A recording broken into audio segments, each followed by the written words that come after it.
Layovers, your weekly dose of aviation innovation.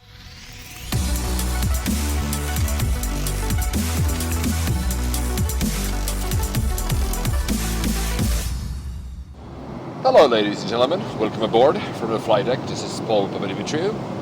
Hello everybody, this is Alex Hunter.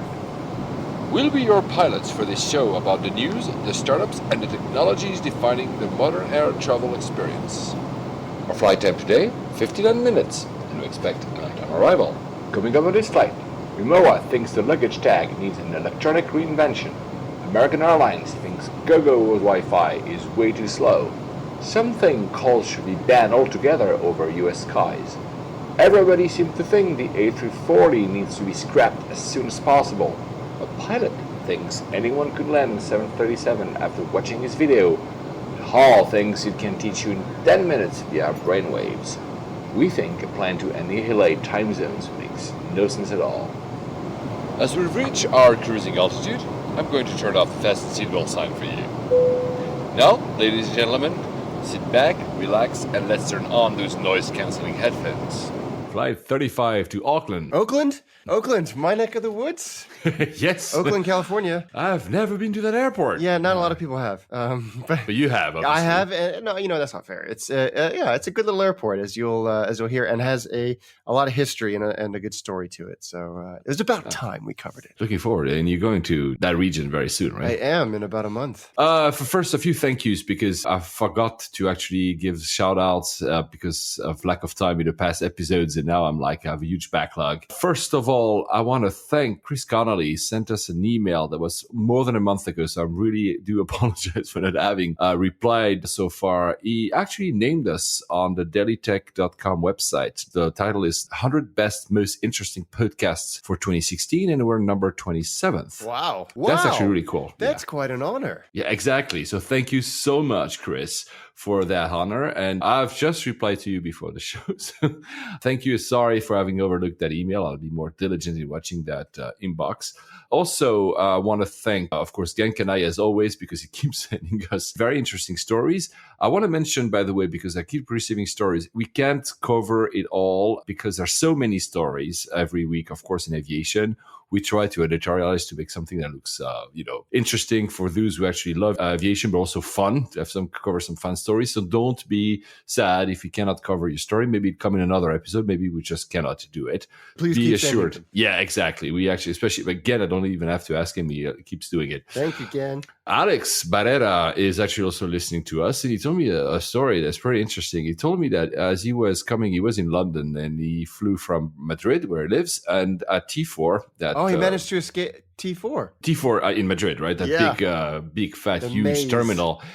He was asked by security to remove his hoodie. Usually when you have a hoodie, which is not the one that you can zip in the front, just like it's a pullover, they don't ask you to remove it. Alex is pretty suspicious looking character, though. We have to put that out there. That's unusual. I don't think I've ever had that happen to me. Yeah, they say if it's a hoodie, you have to remove it. I don't know. It's just like maybe he's just the security guy had a bad day. But I mean, it's not, I don't know. How do they judge people? It's almost like profiling. If you have a hoodie, you have to remove it. I don't know. Yeah, that's not cool. Anyway, Anton at Derluz on Twitter sent me lots of information about that OK Go video we've been talking about in the last episode. That zero gravity one. First of all, he says it's an Ilyushin 76. That was... What? Yes, that was actually made up as looking as a normal plane. No so they actually... way. Yes. And he heard that, I gather, I'm not sure, Anton, so please correct me if I'm wrong, that he speaks Russian. So it was the S7, the airline PR person that said that on a Facebook post. Wow, because I've had the pleasure of crawling around in an Ilyushin 76 in Muscat, and it's basically like the inside of the Millennium Falcon. It's kind of like exposed. This is a cargo version, obviously not the passenger version. I don't think there are many passenger versions, but yeah, like exposed pipes and metal ladders that you climb up, and of course it's got that wonderful bubble nose with the viewing area underneath it. That's a great airplane. Cool. What a neat little piece of trivia. And he also said that it took 20 training flights first, And then the recording was done in a single flight, but of course, each loop was 20 seconds. So they had 20 seconds of recording when they were in zero gravity. They went for another for 20 seconds. So actually, it was really one flight because you were asking the question, was it one flight? He also corrected me on something. I will apologize because it shows that I haven't been keeping up with the news. I remember I told you the trick of using the card from Aegean for getting fast track status on Star Alliance. It's still good, but it's not as good as it used to be. According to him, it must have been pressure from Lufthansa because Lufthansa was like, hey, guys, it's too easy to get like a status in Star Alliance by going through a lesser, a smaller airline. And apparently it's now more difficult. So you can still do it.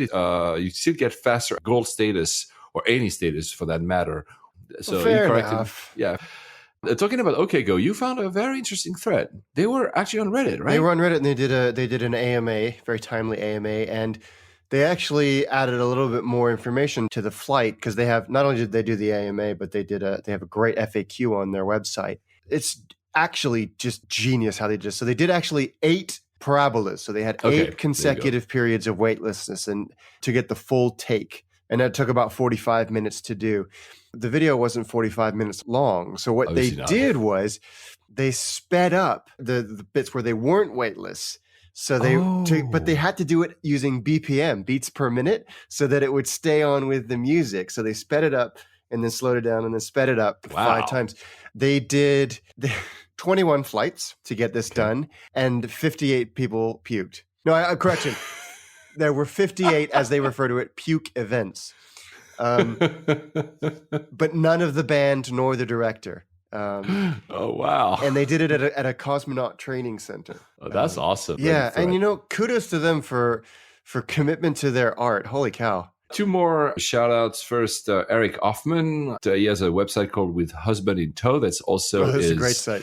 Yes, also his handle on Twitter. First of all, he says that he's saying hi from Singapore because he went to the Singapore Air Show. He's going to report from there. We're very jealous because we should have been there and we're not.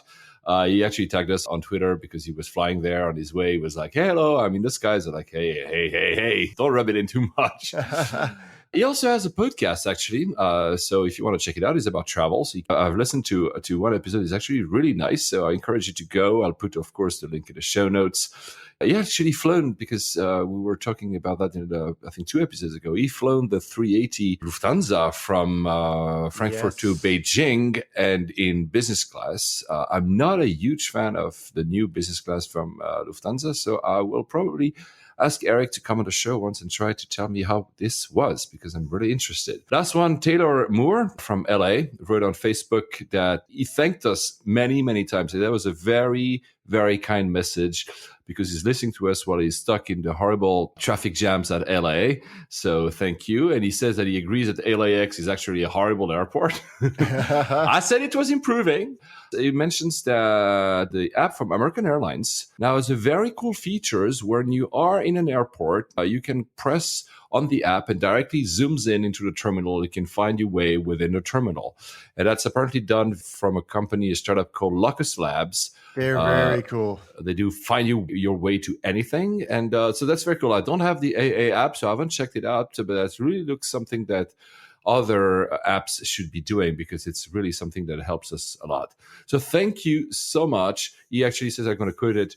You give a fellow AV geek a chance to geek out every now and then while in traffic.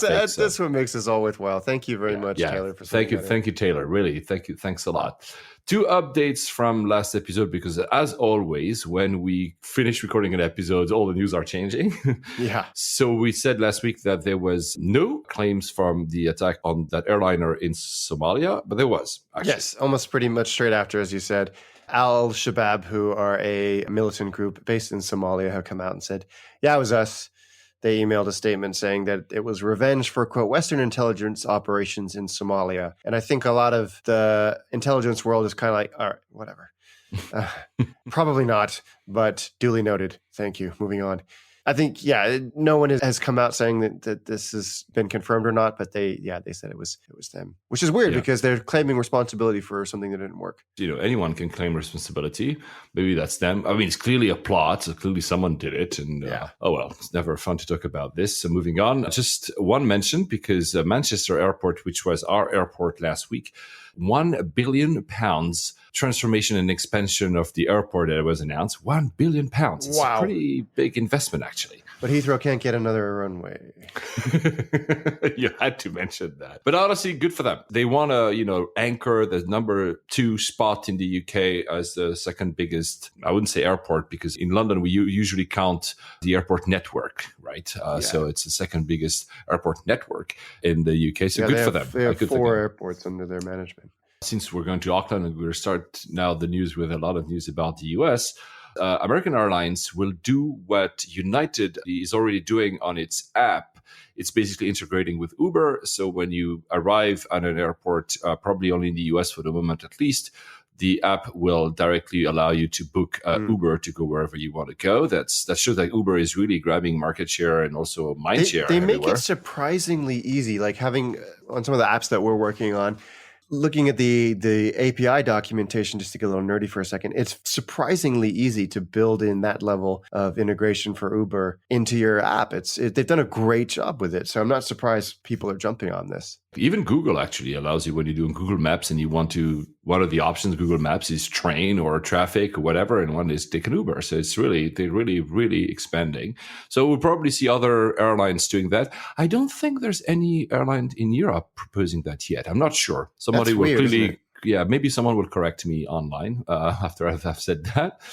But the big one that everybody talked about was that American Airlines, the same company, is actually suing its Wi-Fi provider. Yes, American Airlines is suing Gogo over its quote-unquote crappy Wi-Fi. That's not what American Airlines said, but they have filed suit against them and saying that they're going to switch to use the same satellite-based service that Virgin America and JetBlue use. Viasat. But doesn't this sound like a bargaining chip to you? I think they were probably locked into the contract until a certain time. They're realizing that Gogo's broadband speeds in the air are not getting better. They want simply to escape the contract. And one of the ways to escape the contract is to say, you didn't deliver on the contract. So I guess maybe it's a way to say, you're attacking like, you're so crappy, you're not delivering. Yeah. Let us out of the contract as fast as we can so we can go on Viasat. We were discussing about that. You were telling me how fast we went from Wi-Fi as an option and like it's almost mandatory to have Wi-Fi now. Yeah, right? It really has gone so quickly that if you don't have Wi-Fi, especially as a domestic carrier, it's kind of weird. Yeah, so I guess AA has no choice but to actually improve the situation for its passenger experience. People are expecting to have fast Wi-Fi. Is that good news for Gogo, though? Yes, because I think it still gives them a market reach if more and more airlines are going there. They may lose American, but they're also investigating satellites, by the way, because theirs is primarily, but not exclusively, ground-based. That's why holding them back, maybe. Yeah, an extension of the kind of normal infrastructure we use for cell phones, but pointed up instead of out across the landscape. It's amazing because they used to be basically everybody was talking about Gogo when Wi-Fi was introduced in airplanes. Yeah, they were certainly first to market in a lot of the technology that we use. So now they have to. They probably have to implement these satellites pretty soon if they don't want to lose more market share. Yeah, I mean, we'll see. And that's not a small project either. No, it's not. Obviously not. Skift mentions that, and I've never seen that. I wanted to ask you: have you ever seen in-flight Wi-Fi advertising? Not in flight, but Skift are looking at this through the lens of airline only. But if you think about when we use the Wi-Fi on the underground, at the underground stations, correct. It's London, sponsored by Virgin Media or somebody else. It's definitely not unprecedented. But where it gets murky quickly is if you're paying for it and then you are subjected to ads. I think that will bother a lot of people. And that's kind of what this is like, you've got a captive audience and marketers love that type of thing. So they want to get involved. So it's delicate, but sadly I fear it's an inevitability. But air travel is almost about captive audience. You're locked in an airport for 2 hours. You're locked in a plane for several hours or whatever. And then I'm always surprised how marketers and others, advertisers, haven't been able to leverage that more because it's one of the only situations in life when I know beforehand that you, Alex, you are going to be in an airport. You are going to be in Saturday, I guess, in Heathrow Airport because you're flying to the US. Yeah. And I know it. There's no other possibility, shops or whatever that for in advance that you're going to be there. It's Exactly. But you don't want to over-egg the pudding, as it were. Of course not, yeah. And try and do too much of it, especially as sensitive as we are to ancillary charges. Still in the US, guys, apparently there is now a discussion to basically ban calls whilst you're flying. God, this would be great. Have you ever really had people like shouting or being a disturbance? Once. And I've Skyped with my, like when in-flight Wi-Fi was first coming out. Like I Skyped with my dad and I've Skyped with, my wife to go, look, I'm on an airplane on my Wi-Fi, but it was more like video of me and I'm typing and she's talking and I can hear as opposed to me talking because I didn't want to be that guy. Yeah. But the cell coverage, like, I don't know if you ever tried to make a cell phone using an in-flight cell network. I tried once. It cost me an arm and a leg. And the delay is like you're talking to the International Space Station. It's not. Yeah, the lag. Yeah, absolutely. For instance, when I am in Emirates, they allow both. So they have Wi-Fi and they have calls. But they keep saying, first of all, that you're not supposed to have your phone on, full ring, so on silent mode, of course. But also they say that if you were to talk, you have to keep, be mindful of your fellow passengers. I've never had a situation where someone was really rude and was shouting, but I guess that if someone is thinking about that as a regulation, it must be that a lot of complaints must have arrived on their desk. And probably airlines don't want to police that, because if you are the poor flight attendant and going to some obnoxious passenger that says, yeah, but it's my right, it's my freedom to talk on the phone. And I guess they can always get around that from the, it's a federal offense to interfere with the requests of, or the duties of a flight crew. So, but but then it's more, then it's like more painful, and you have to. I mean, the flight attendants are not paid like royalty, so you want as well. I get it, honestly. I've tried calls to see how it works, but I've never actually had the need to make calls when I was flying, even long call. Yeah. Maybe some people do. I get it. Also, honestly, when was the last time you spoke on the phone? It's 2016. Who the hell speaks on a phone? Exactly. Apparently, if you're on AA because they have crappy Wi-Fi, you cannot even make a Skype call. So anyway, that's solved, right? So if you cannot make calls and if you have a crappy Wi-Fi, the way to do is go Qantas. That's not in the US, although they fly there. They've actually done tech talks in the sky. So basically almost like startup pitches, I guess, on flight. They're not really the first ones to do exactly that. I remember there was Turkish did something like that. I think even BA did a flight. That was that was everybody in flight though. Yeah, on a flight from San Francisco to London. So that was from Sydney to San Francisco. So of course it was, to kind of promote Australian innovation to the Silicon Valley, etc. But I mean, these are fun. The thing I find a bit sad is that usually these things are one thing, almost like marketing. Yeah, that's exactly what it is. Yeah. Whereas it could be much, much better. It could be some kind of program that goes, I'm not saying every flight, but there could be something that, let's say, repeated every month. We invite 10 entrepreneurs to fly business class along with a few VCs, and I don't know, have something more, less of a marketing ploy, more something that is, a foundational. I don't know. I'm not criticizing Qantas here because nobody does it, but I think it could be something that some airlines would be interested in. Actually, if you fly on Turkish, you can still go on the IFE. You'll find the pitches from the startup of it was 2 years ago.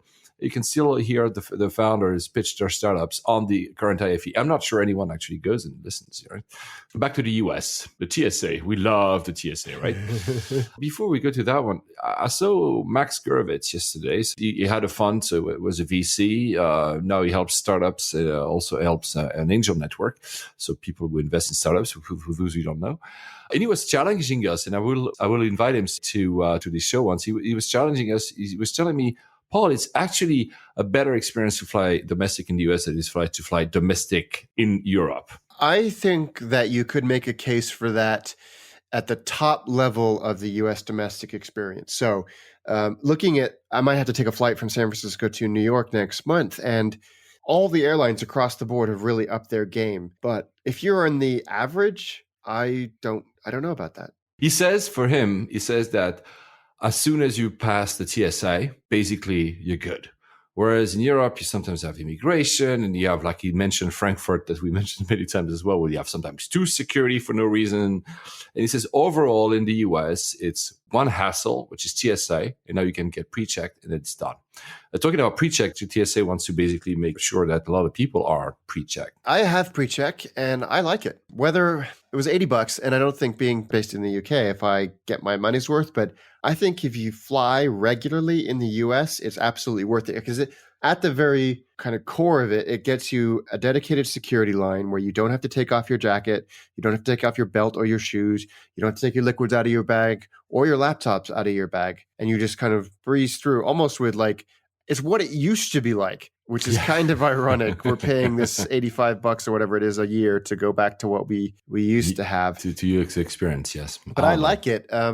My worry is that if, what did they want, 25 million more people are doing it, then it won't be as fast or awesome. So, it's like fees. They'll certainly create like a VIP level of pre-check or something. And you have to pay some extra, or like miles or whatever. If you have gold, you can enter like a special line, you pre-check gold or something. A lot of people will do that. No, I'm sure, exactly. I mean, besides the fact that I'm joking around, I think it's potentially something people were ready to pay for. But I think it's still good news that they're trying to make it simpler for people to clear security because, and at least in the US, it seems more consistent. I'll grant that to Max. More consistent across the board because it's a single country than sometimes in Europe where some airports say, oh, you can bring liquid. Some others say don't. Some others say, oh, iPads and Kindles out. But some will say, no, you just leave them in the bag. And some say the shoes out. But some say, no, you have to keep your shoes. And then depending on the type of shoes and et cetera, et cetera.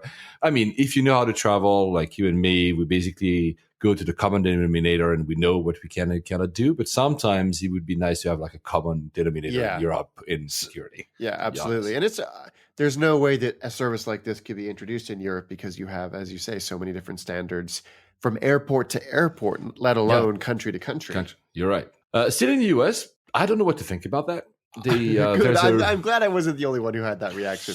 So this is a plan by a committee in Congress to privatize the skies in the US. So basically running the skies, so the FAA and all the bodies that run the skies would be totally privatized from ATC, air traffic control, etc.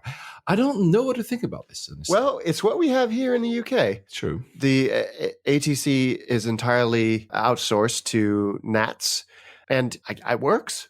So I think it's fine. I think we've said many times before, and it was highlighted in one of our earliest conversations with an air traffic controller that something has got to change. Mm-hmm. And I think a private organization would be able to invest in the infrastructure and technology that's needed to kind of take this to the next level. But this conversation has been going on since Ronald Reagan was in the White House. Yeah, correct. And kind of maybe even kind of crescendos when he was in the White House. So it's amazing to me that it's gone through a House committee, but I'm not holding my breath for anything of any substance to happen in the next several hundred years. The one argument that is clear, like you just said about investing in infrastructure, is that the FAA is dependent on yearly budgets by Congress, meaning they have a hard time committing to long-term contracts because they still don't know what's going to be their budget in 3 years. Whereas if you're a private company, you can commit to a 20-year contract with whoever provider you want to work with. So that would probably untie the hands of the FAA and other bodies. That would be good. That would be good. We'll see probably a lot of resistance, to be honest. Probably also unions will resist because that will also mean that suddenly all those contracts, all the people working there become contractors from private companies and not anymore public servants. So in airports in the US as well there. We mentioned apps a lot, and I mentioned one from AA that was told us by Taylor earlier on, but this time, what is interesting here is that the Airports Council International North America, which is basically the trade association of all the airports in the US, has chosen a partner. It's an app. It's called AirGrub. Basically, it helps you locate food in airports before your flight. So yeah, you can also pre-order and pay for. Yes.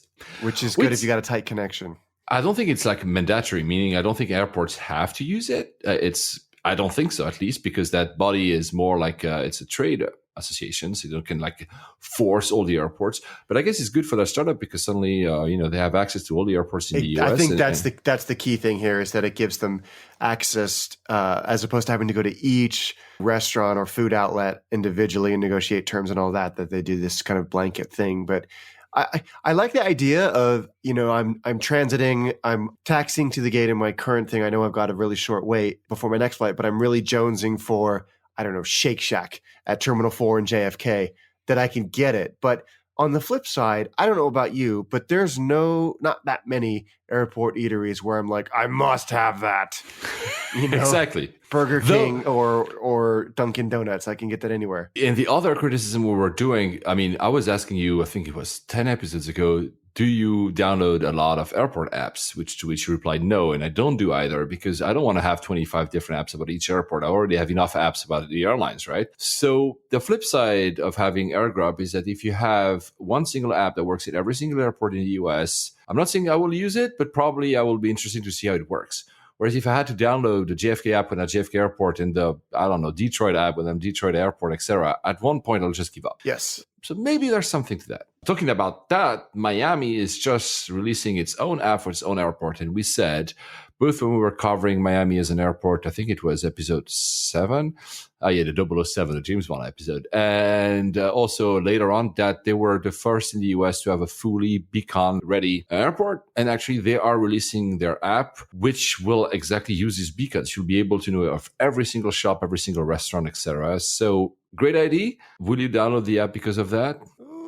No. Yeah, see? But you know what? I am going to do it. I've got a lot of flights coming up and a few in the US, a lot in the US in the next 2 months. So I'm going to download it and I'm going to try it and I will report back. Okay, do that. Let's do that. To be also fair with Miami, I think the beacons are open for anyone to use, meaning other apps could, so AirGrub could actually use the platform of the beacon, existing beacons and others. So that I think is good for innovation. If airports do not restrict the infrastructure to one single provider, that's actually good. For instance, I don't know, so I'm not taking the stance here, for Frankfurt Airport has beacons that allows, if you download the Frankfurt Airport app to do the wayfinding within the airport, I'm not sure if those beacons are open for anyone to use. So maybe they are, by the way. It seems silly if the airport is putting in the infrastructure that they wouldn't want as many people as possible to use it to make the airport experience better. Yeah, but they might want as many people as possible to download the Frankfurt Airport app. That's always the kind of the flip side of the argument, which I can still see a comedy say, no, we invested, it's our own app, right? So they have to use our own app.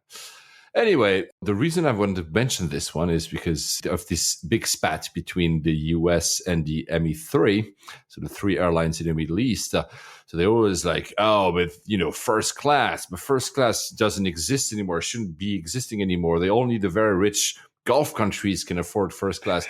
Yeah, well, United is adding a 3-cabin service from New York to the West Coast routes. I think, is it Delta already has it? Well, here's the crazy thing. As I was looking for these flights from San Francisco to New York that I might be on next month, everybody has upped their game substantially. So American, Delta, United, and JetBlue all have lie flat seats on their trunk route. So LA and San Francisco to New York. And they all look really, really good. Yeah, exactly. I'm happy. It shows that there's a market for people actually using these, which also kind of diminish their stance, like I just said, if Emirates is first class, it's just because they're subsidized. Maybe actually people pay for that, because if they're ready to pay for a live flight between San Francisco and New York, maybe people are ready to pay for live flights between New York and Dubai. It's entirely possible. I'm not sure if you'll be able to use that app doing these trunk routes in premium, but have you seen this new app? I guess it's new, called OneGo, that allows you to pay a one fee and get as many flights as you want. This sounds like deja vu. I have a feeling that in one of our first episodes, we talked about a service that offered this. Yes, me too, but it was not called the same one. And so I'm wondering what the hell happened to that other one. And so these guys will...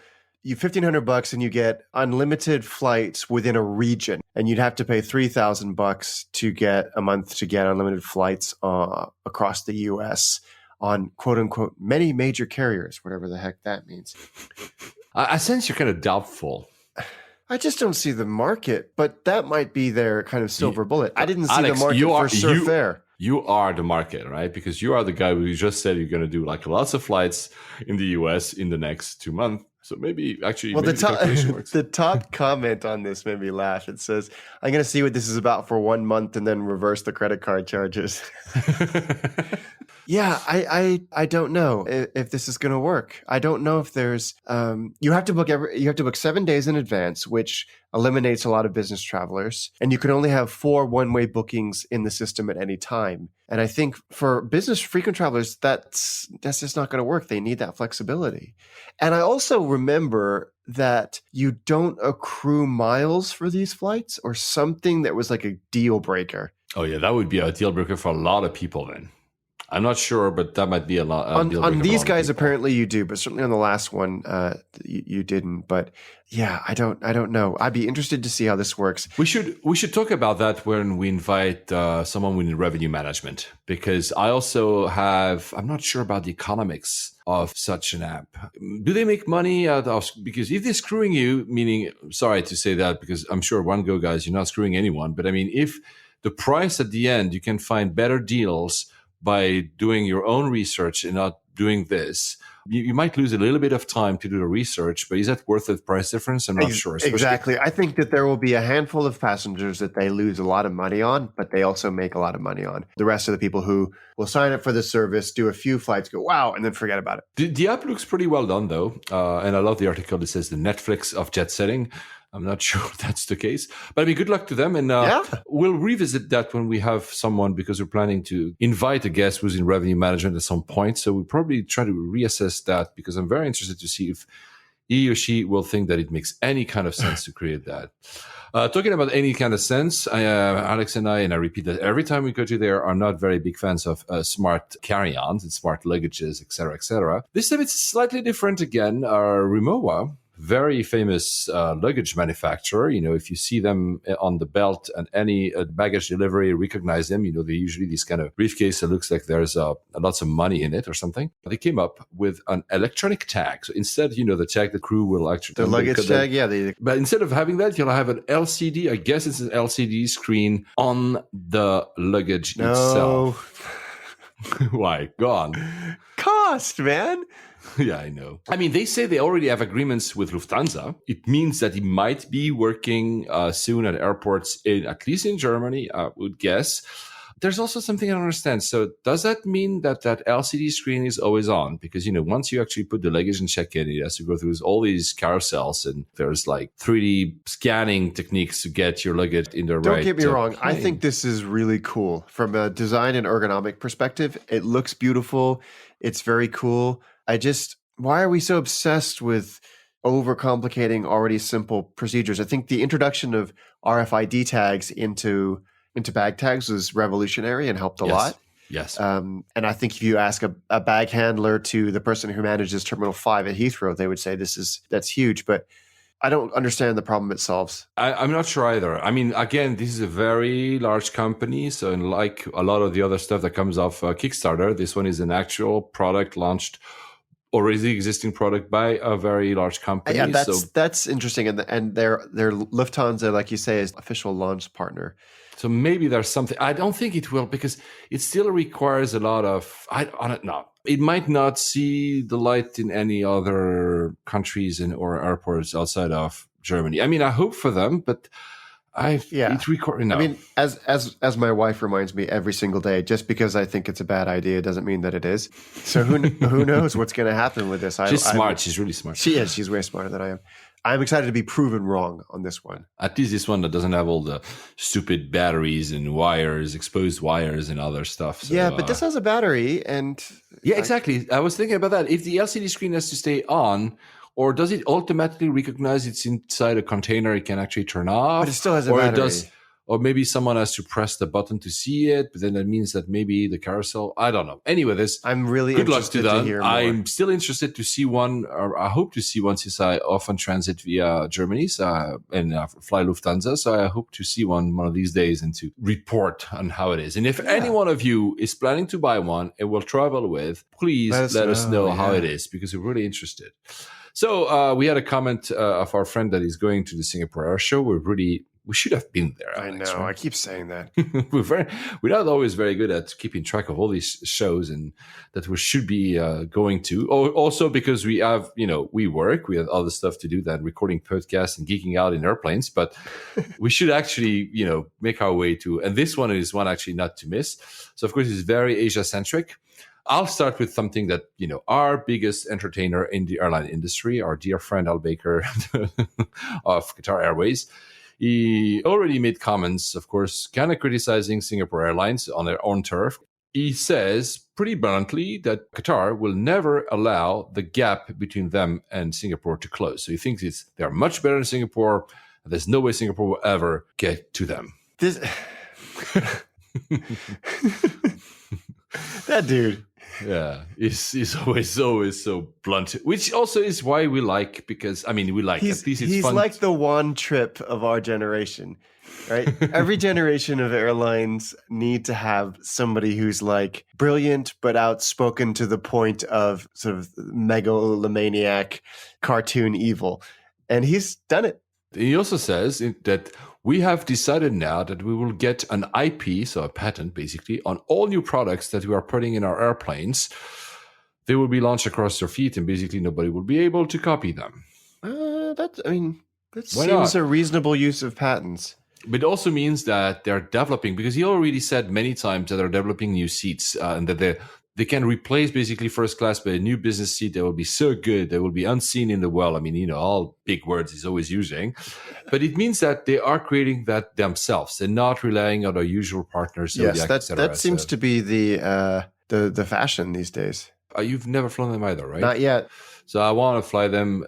I hear they're a great product.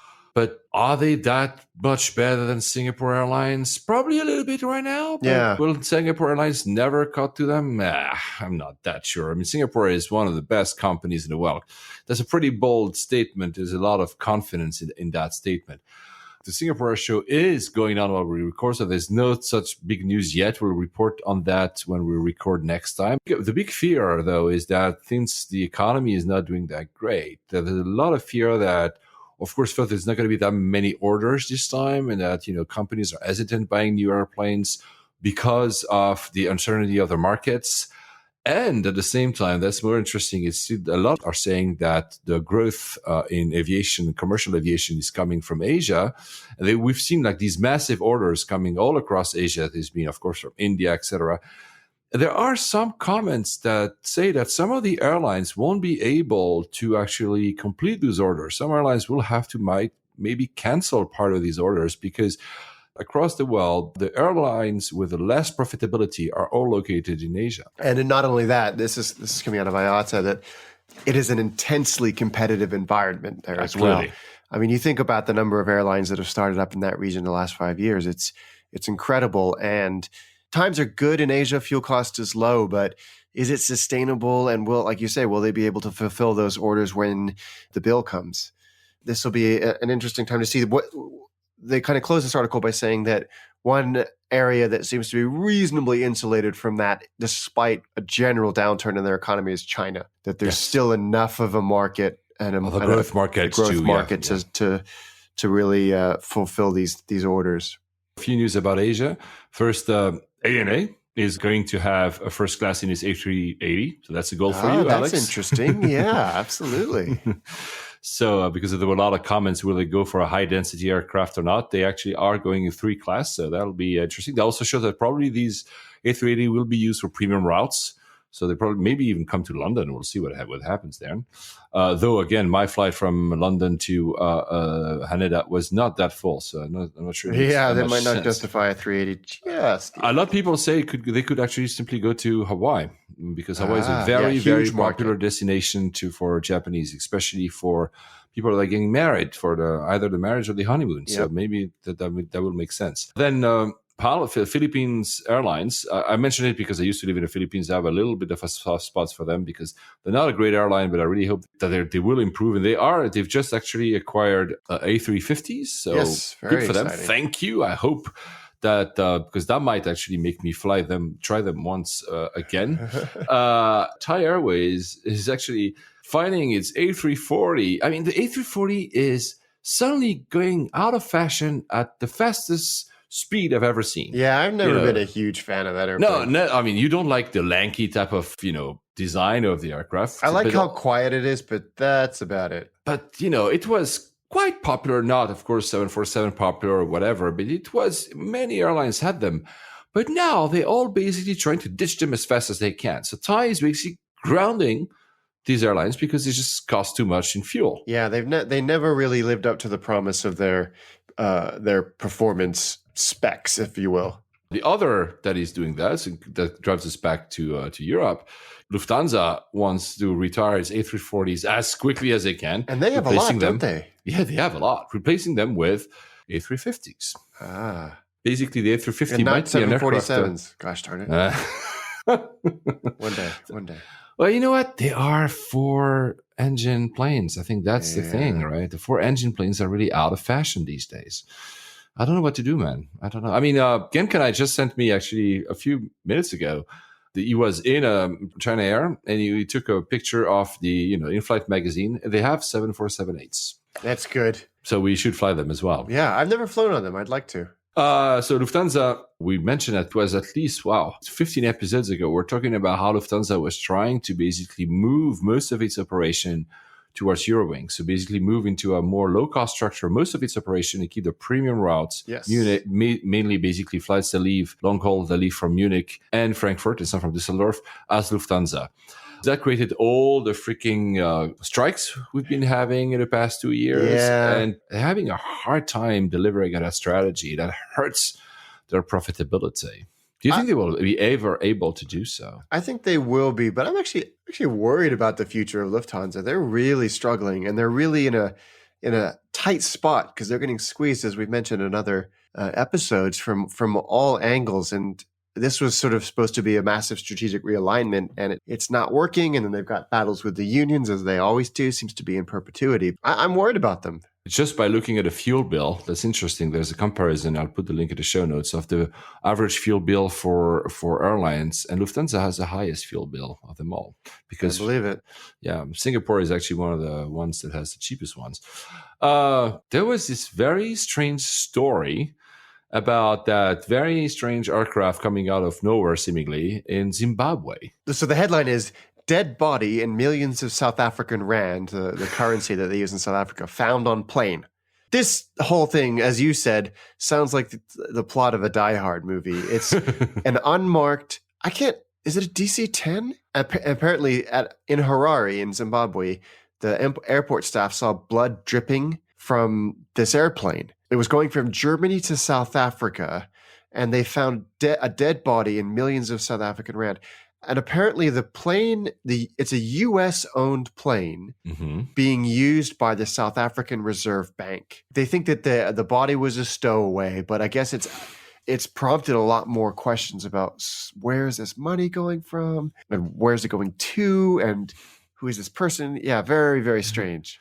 I simply love the picture. Of course, the story is, I mean, you never want to hear about a dead body unless it's a Singapore, from Newark to Singapore. No, I'm kidding. But the plane itself, it's really something you'd see in a movie, like totally unmarked, totally white. I would see that in an airport. I would think it's either a training aircraft that they use, for fire drills, or it's something fishy going on with it. So no, it's an MD-11. A little digging, I found this. It's an MD-11 from Western Global Airlines, which is a charter company based in America. And they look brand new because all of their planes have been delivered in the last year.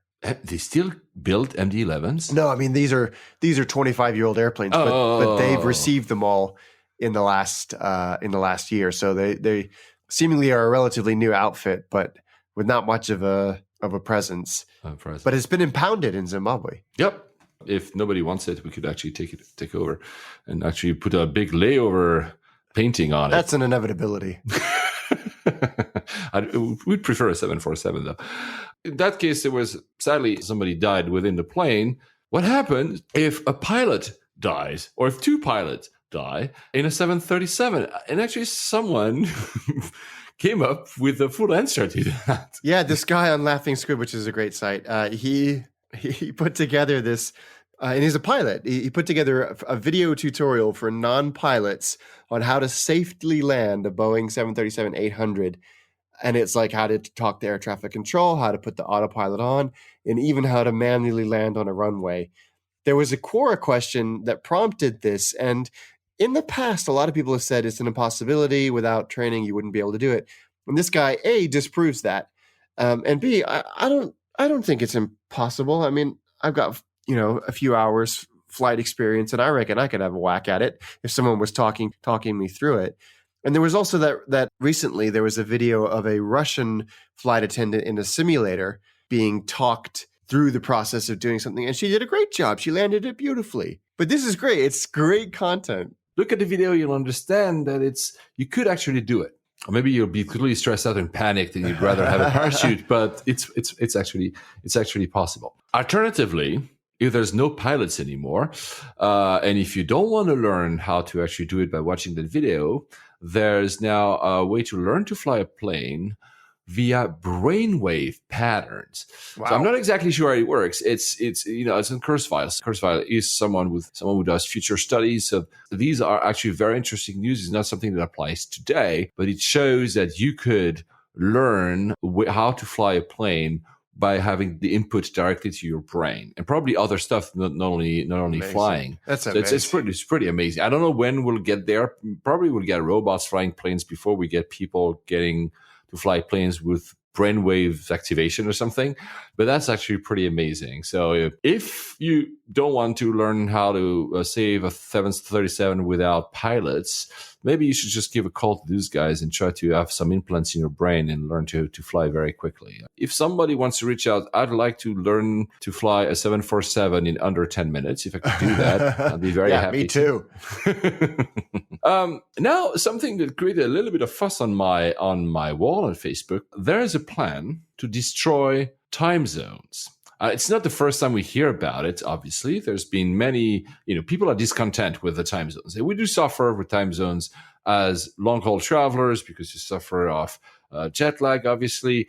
But also when you try to reach someone across the world, you have to kind of, what time is your time to my time for that Skype meeting? It takes forever. And there's a plan here to say, let's have a single time zone in the world. I just think it's complete nonsense, but I wanted to have your take on that. Yeah, I do too. I think it's nonsense as well. I get what they're saying, but it doesn't work on a practical level. I mean, even if it's for eliminating those scheduling things, it's still the time when you would sleep because it's dark somewhere. The point would be, it doesn't matter that it's 3 a.m. and 3 a.m. for some people could be noon, and 3 a.m. for some people could be in the middle of the night. So there's no link anymore between the time on your watch and the actual state of the sun above your head.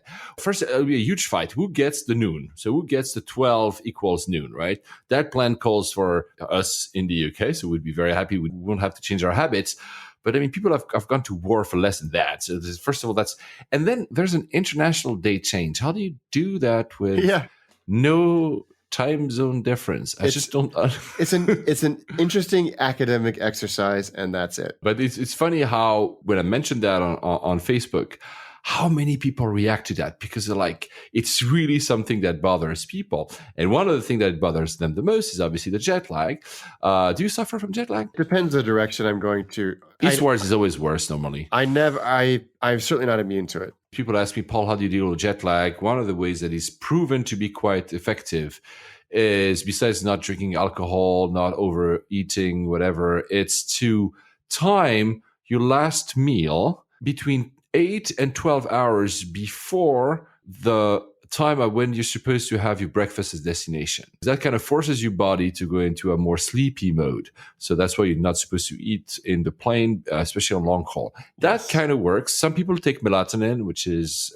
that's worked for me in the past when I get there. But I agree. The food and sunlight, I think, are the critical weapons in fighting jet lag. The new solution, it was on the Economist, was a way to play with sunlight. So instead of course, you cannot control the sun. I mean, not yet. Maybe the Iron Man will be able to one day. But what they say is that if you have very bright flashing lights, an algorithm that flashes to your face, it can reduce the time to adapt to a time zone by a very big multiple. So usually we say it's depends on people. It says one time zone equals 1 day, or sometimes it's 3 time zones 1 day, but it's really a long period to adapt back.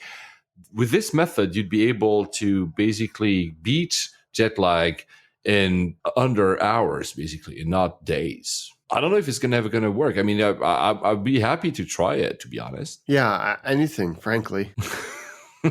And yeah, especially because as we're getting older, it's getting actually harder. This is true. Try doing it with kids. They are the reason then your sleep pattern is all fucked up, right? Yes. Because you know how to be jet lagged. They don't understand. They just don't want to wake up. Right? I'm awake and I want to eat. I don't care what time it is. So 2 aircraft, 1 aircraft, the one that we're actually waiting for, it's the C series, but apparently it's not doing that well at Bombardier, right? No, in fact, it's kind of proven to be too late that they finally got it off the ground, literally and figuratively. Bombardier are cutting 7,000 jobs in the next 2 years. Wow. Which is terrible.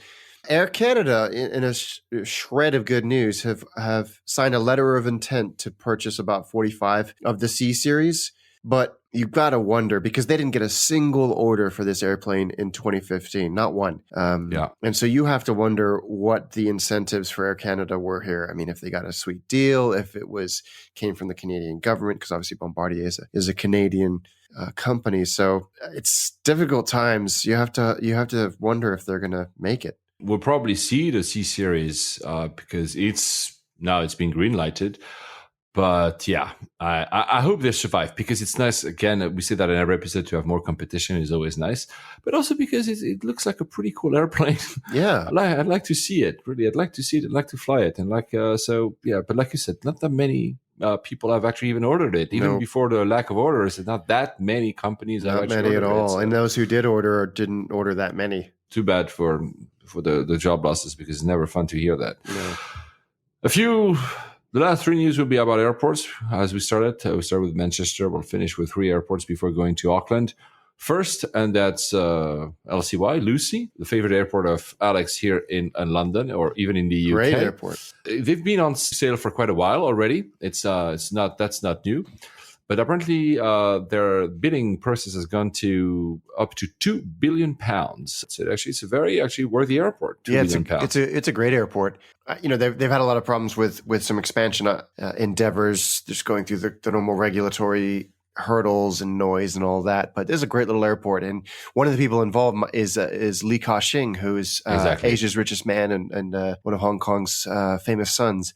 It's going to be interesting to see who actually gets this, and it's the end of the week is the deadline for bidding, so we should have an answer by the end of the year. Then Dubai, I mentioned it because it's an airport, of course, I transit quite a lot at. Also because it's a very nice airport. They are about to open Concourse D. So, I mean, the denomination of these terminals at Dubai Airport DXB are always a bit confusing because it kept changing over the years. Terminal 1 is Concourse C. Terminal 3 is Concourse B and A. And Terminal 4 is Concourse D. I mean, it's complicated. But basically, there will be a new bit of the airport added. It won't look like the current one with these oblong terminals. It's a very different type of terminal.